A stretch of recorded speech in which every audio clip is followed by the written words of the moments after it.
What is going on, everyone? It's OxxyOG, and today we killed Forgeweaver Araz on Mythic. I'm going to have the talents and the gear on the screen. Going to go over a couple of things that you should expect if you're playing melee DPS or Fury Warrior specifically.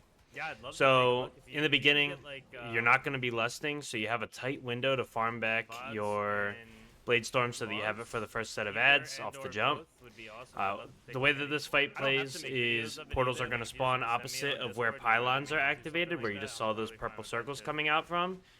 The way most guilds I think are going to do it now that there's been like some changes to the boss and we're gearing up and whatnot is you're going to take the ads behind the portal, like opposite of where they're being pulled from, and drop them there so that they walk through and I break went their from having shield. The a way that we were doing this before was knocking pool them where I in, can everybody hard stack, knock farm on them the in, and ads then to a pool where I can farm more even boss damage DPS, which is uptime. kind of unfortunate. Then there's going to be a soak. You'll get assigned to soaks by your raid leader. I was in first soak, and then I would do third if I felt healthy enough.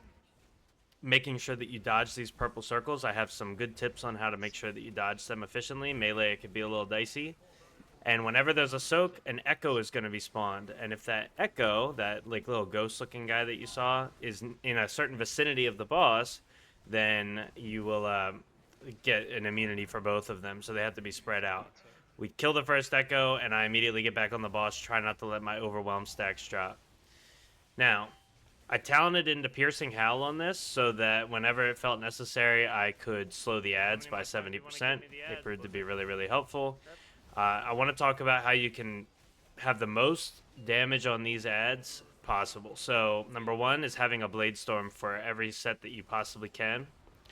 Uh, the reason why is because you want to apply. I'm playing Slayer here. You want to apply overwhelm stacks to them so that all of your raging blows have a 20% chance per ad hit. Bro, really? Including the boss up. So it'll be five, which gives you about a 67% chance to proc a Reap the Storm. That's how you're really gonna farm out some damage on these, and of course from the Blade Storm as well. When you don't have Blade Storm and you don't have any I overwhelm get it. stacks, you could Blizzard wants technically me to do all the pop mechanics a in super to kill. Bloodthirst, and it I has get it. a the same chance to proc a Reap, which will then put some overwhelm stacks on the ads.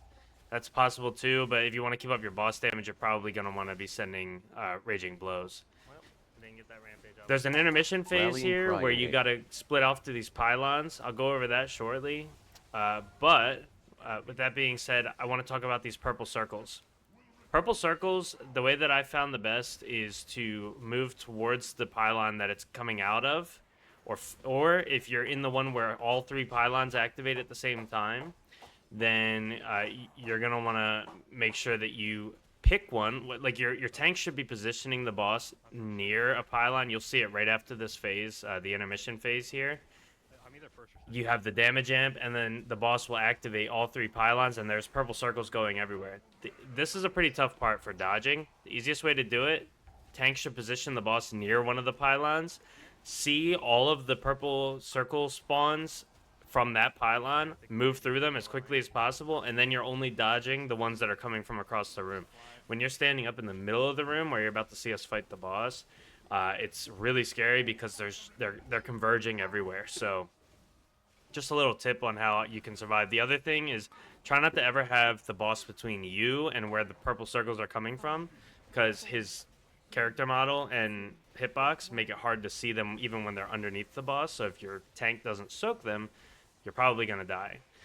You want to make sure that you have avatar for this phase unless your group is calling for cooldowns, which you still probably shouldn't use it. Just use a Recklessness. This is a huge damage amp phase, so you want your damage for it. You want to try to also have I'll read the rest of the a chat right after this Blade poll, Storm as sorry. well. We were lusting the end of the second pylon phase. You can see how I'm moving towards this pylon here, and then I just look and watch where the rest of them are coming from. Once you eliminate the threat of one pylon, it's just like you're dodging two again. But if you're here in the middle when they all are shooting their purple circles out, it's very hectic to dodge. So I think that's a pretty good summary of like what you should be looking for here in this fight as a melee DPS. It's really not too bad, and it's a lot of fun getting the hectic ad cleave.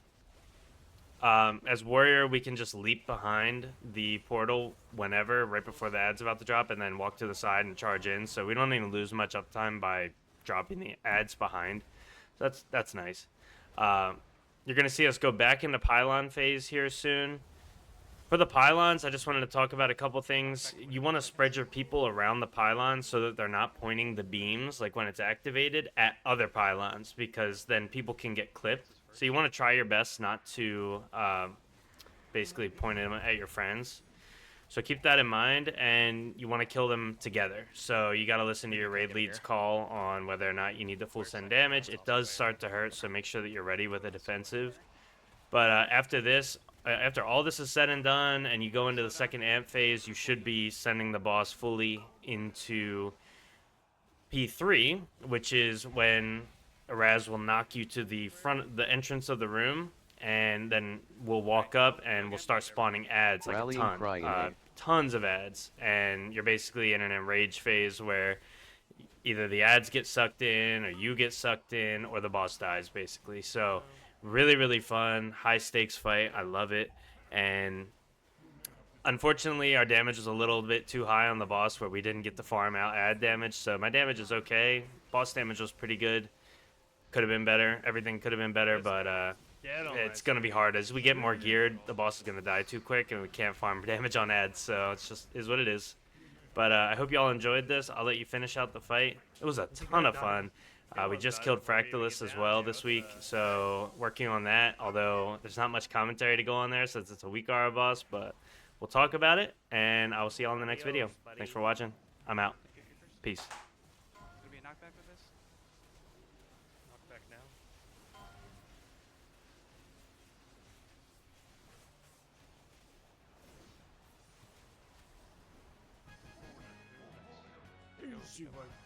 We didn't get the farm on ads, but that's okay. Still solid. That was that was okay. a good. You guys go clear trash. We'll drop down and talk about loot, right? Holy. Heroic ritual forge. Ooh, baby. GG. Noobies. Uh,